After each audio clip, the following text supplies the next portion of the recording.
बहुत समय पहले की बात है। किसी जंगल में एक खरगोश अपने परिवार के साथ रहता था।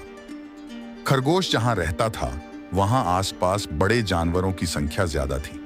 खरगोश और उसका परिवार हमेशा इस बात से डरे हुए रहते थे कि कोई जानवर आकर उन्हें नुकसान न पहुंचा दे।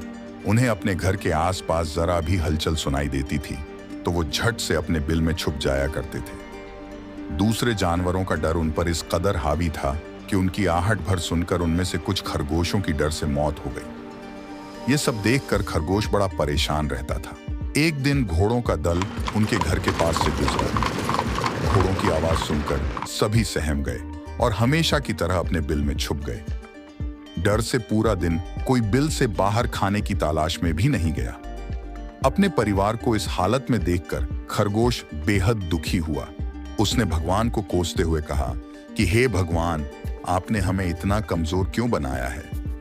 इस तरह जीने का क्या फायदा जिसमें हर दिन अपनी जान को लेकर डर और भय बना रहता है।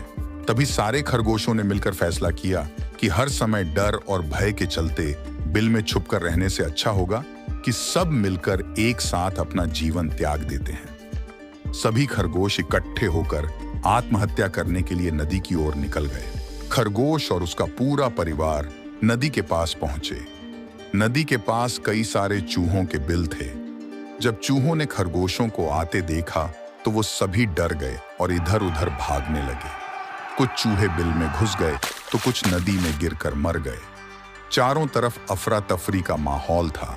ये पूरा वाकया देखकर खरगोश दंग रह गए।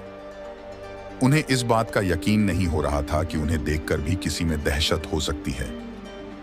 अब तक तो वह खुद को ही सबसे कमजोर प्राणी समझते थे और भगवान को दोष देते थे। अब खरगोशों की समझ में आ गया था कि भगवान ने दुनिया में अलग अलग खासियत के साथ जीव जंतु बनाए हैं। जो जैसा है उसे वैसे ही स्वीकार करना चाहिए। अगर किसी में कमी है तो उसमें कुछ गुण भी हैं।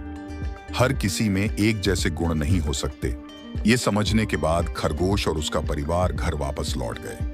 इस कहानी से हमें ये सीख मिलती है कि प्रकृति ने सभी को शक्तिशाली बनाया है।